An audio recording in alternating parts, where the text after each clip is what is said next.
నమస్తే అండి. ఇది మన సాయిల్లెస్ టర్మరిక్.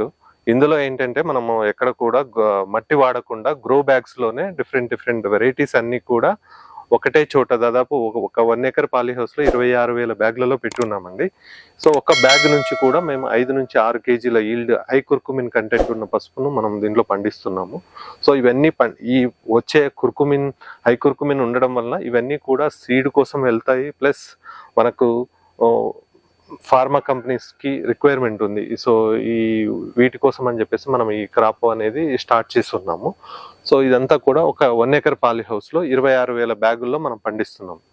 సో జనరల్ గా ఏంటంటే మనకు మట్టి లేకుండా కోకోపీటు, పర్లైటు, వర్మికులేటు, సో ఈ 3 మాత్రమే ఇందులో వేసేసి మనకు డ్రిప్ ఇరిగేషన్ ద్వారా సో కావాల్సిన న్యూట్రియన్స్ అన్ని వేసేసి మనం క్రాప్ తీస్తున్నాం ఇందులో. సో ఇందులో మనం ఏం చేసామంటే దాదాపు 8 రకాలు వేసామండి. సో దీనిలో వచ్చేసి మెయిన్ థింగ్ వచ్చేసేసి Lakadong variety, Lakadong, Kasturi, Waigaon, Roma, Rajendra Sonia, Pragati, black turmeric plus ginger turmeric, ఈ 8 రకాల వెరైటీస్ మనం ఇందులో గ్రో చేస్తున్నాం. సో ఇందులో ఏంటంటే మనకు క్రాప్ అనేది జనరల్ గా బయట అయితే మట్టిలో అయితే 9 months పడుతుంది క్రాప్ రావడానికి. సో మనం ఏం చేస్తున్నామంటే ఇందులో 6 months లోనే క్రాప్ తీయగలుగుతున్నాం. అంటే బికాస్ ఆఫ్ మోర్ ఏరియేషన్ తొందరగా వెళ్ళడం వల్ల ఈల్డింగ్ అనేది చాలా తొందరగా వస్తుంది. సో తొందరగా వచ్చినప్పుడు మనం 6 months లోనే క్రాప్ తీసేసుకొని మనము ఇంకో క్రాప్ కూడా రెడీ కావచ్చు. అంటే ఇయర్లీ 2 crops తీయాలని చెప్పేసి మనం ప్రయత్నం చేస్తున్నాము. సో నెక్స్ట్ ఇయర్ అంటే కొద్దిగా లేట్ అయ్యింది. నెక్స్ట్ ఇయర్ అయితే 2 crops తీయాలన్న ఉద్దేశంతో మనము ఈ పాలీ హౌస్ లో టర్మరిక్ కల్టివేషన్ స్టార్ట్ చేస్తున్నాం. ఇంకా వచ్చేసేసి ఏంటంటే దీంట్లో ఇలా చేయడం వల్ల ఏంటంటే జనరల్ గా మనం అంత ప్రొటెక్టెడ్ కల్టివేషన్ ప్లస్ గడ్డి అనేది ఎక్కడ ఉండదు. సో అంతా మనం వీడి మ్యాట్ వేస్తున్నాము. సో ఎక్కడ కూడా గడ్డి అనేది రాదు. ప్లస్ డిసీజెస్ సాయిల్ లెస్ కాబట్టి సాయిల్ నుంచి వచ్చే soil bond diseases nearly 35 to 40% ఉంటాయి. సో అవన్నీ కూడా డైరెక్ట్ గా ఎలిమినేట్ చేయొచ్చు. సో మనకు ఈల్డింగ్ అనేది కూడా మనకు చాలా ఆల్మోస్ట్ 10 times ఎక్కువ ఉంటుంది. ఎందుకంటే మనం కావాల్సిన కరెక్ట్ టైంలో వాటరు, న్యూట్రియన్స్ ఇండైరెక్ట్ గా మనము అంటే కోకోపీట్ వాడడం వల్ల ఆక్సిజన్ లెవెల్స్ అనేటివి కూడా ఎక్కువ వెళ్ళడం వల్ల మనకి ఏంటంటే క్రాప్ అనేది ఎర్లీగా వస్తుంది, డిసీజెస్ తక్కువ ఉంటాయి, ప్లస్ ఈల్డింగ్ అనేది కూడా 10 times వస్తుంది.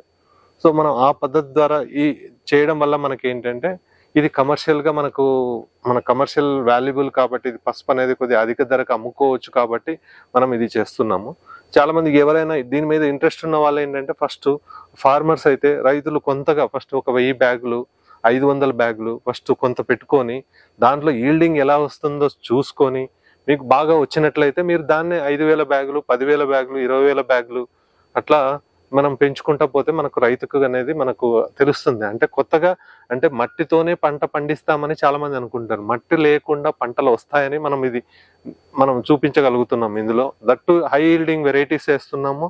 ప్లస్ నీళ్లు తక్కువ ఉన్నా కూడా ఎక్కడన్నా కొంతమందికి నీళ్లు తక్కువ ఉంటాయి. ఈ పద్ధతి ద్వారా ఏంటంటే మనము 90% ఆఫ్ ద వాటర్ ను రిమూవ్ చేయొచ్చు. మామూలుగా 2-3 గంటలు నీళ్లు పెడతారు మామూలుగా డ్రిప్ ఇరిగేషన్ ద్వారా.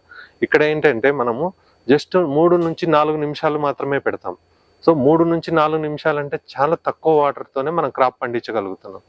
సో గడ్డి అనేది ఉండదు, ప్లస్ వాటర్ అనేది తక్కువ వాటర్ తో అన్ని రకంగా లాభాలే. బట్ ఏంటంటే మనం ఇనిషియల్ ఇన్వెస్ట్మెంట్ ఏంటంటే పాలీ హౌస్ ఉంటే చాలా బాగుంటుంది. పాలీ హౌస్ లేకపోతే కూడా షేడ్ నెట్ లో చేయొచ్చు. షేడ్ నెట్ లో చేస్తే ఏంటంటే వర్షం ఎప్పుడన్నా కంటిన్యూస్ గా రెయిన్ వచ్చింది అనుకోండి, అప్పుడు దానిపైన ఏదైనా ప్రొటెక్షన్ లాగా పెట్టుకుంటే కనుక మనకు ఆ నీళ్లు లోపలికి రాకుండా చేయగలిగితే కనుక మనకు క్రాప్ అనేది చాలా ఎక్సలెంట్ గా వస్తుంది. జనరల్ గా ఈ ఫార్మింగ్ లో మనకు ఫస్ట్ పాలీ హౌస్ రిక్వైర్మెంట్ ఉంటుంది. తర్వాత గ్రో బ్యాగులు, కోకోపీటు, పర్లైటు, వర్మికులేటు. సో మనకు ఒక గ్రో బ్యాగ్ తీసుకొని దాంట్లో దాదాపు 5 కేజీల కోకోపీటు, పర్లైటు, వర్మికులేటు 3 కలిపి 5 కేజీలు ఉండగలిగితే కనుక దాంట్లో 4 రైజోమ్ మొక్కలు పెడతాం. అంటే 4 ప్లాంట్స్ అనేది డిఫరెంట్ కార్నర్స్ లో పెట్టేసి దానికి కరెక్ట్ టైంలో ఫుడ్ ఇవ్వగలిగితే మనకు చూసాం కదా మనకు ఇంత హైట్ లో కనిపిస్తున్నాయి మామూలుగా. సో మట్టిలో అనేది ఇంత హైట్ ఉండదు. సో మనకు ఈ గాలి అనేది ఎక్కువ వెళ్ళడం వల్ల మనకి ఇలా వస్తుంది. సో ఇంకా మనకు వచ్చే ఖర్చు ఏంటంటే బ్యాగులు, cocopeat, perlite, vermiculite plus nutrients cost. ఇంకా లేబర్ కాస్ట్ అనేది కూడా గడ్డి అనేది ఎక్కువ ఉండదు. ఫస్ట్ ఇనిషియల్ గా మనం బ్యాగ్ లో పెట్టడానికి లేబర్ ఖర్చు ఉంటుంది. తర్వాత మనము పెద్దగా ఖర్చులు ఏమి ఉండవు. మళ్ళీ హార్వెస్టింగ్ టైంలోనే మళ్ళీ బ్యాగ్ తీసి మనం పెట్టడం దానికి ఖర్చు ఉంటుంది. ఎకరానికి ఎంత ఖర్చు వచ్చింది? సో మాకు ఎకరానికి ఇక్కడ మేము 26,000 బ్యాగులు పెట్టామండి. దాదాపు 20 లక్షల దాకా ఖర్చు పెట్టి ఉన్నాము. తర్వాత ఇదేంటంటే ఇదే సెటప్తో అంటే ఇదే గ్రో బ్యాగ్స్, ఇదే కోకోపీటు, ఇదే పర్లైట్ వర్మిక్లేట్తో 3 నుంచి 4 సంవత్సరాలు ఇదే క్రాప్, ఇదే మెటీరియల్తోనే మళ్ళీ పంట పండిస్తూనే ఉంటాము.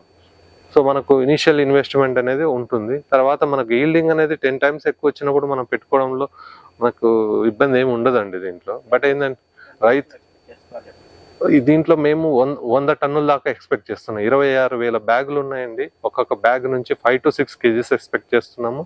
సో మ్యాక్సిమం ఒక 100 టన్నులు వెట్ రైజోమ్ మనం తీయగలుగుతామని మనం ఇందులో ఆశిస్తున్నాం.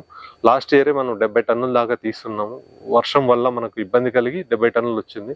ఈ సంవత్సరం అన్ని జాగ్రత్తలు తీసుకొని మనం పంట పండిస్తున్నాము. సో మేము 100 టన్నులు ఎక్స్పెక్ట్ చేస్తున్నాము. ఫ్యూచర్లో ఇది 130 టన్నుల దాకా కూడా మనం తీయవచ్చు అన్ని జాగ్రత్తలు ఇంకా తీసుకుంటే కనుక.